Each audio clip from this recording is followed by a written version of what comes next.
pratane Upacara muga tumpah luar nebusi anggenipun keluarga Agung saking Kang Mas Haryono menika nadar kanthi gelar pagelaran seni jaranan Uga Tri Lestari sampun kategus nadar utawi ujar saking Ibu Mas Haryono sebisa nyuwun ide pangestu dumateng para rawuh tamu undangan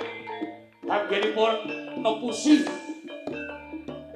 jangkani nadar punika mugi pinaringan lancar kebak berkah saking Gusti Kang Purbeng jagat Allah Subhanahu wa taala. Anggenipun nyambut damel pinaringan lancar berasal mojo pinanganten dados pinanganten ingkang sakinah mawaddah warahmah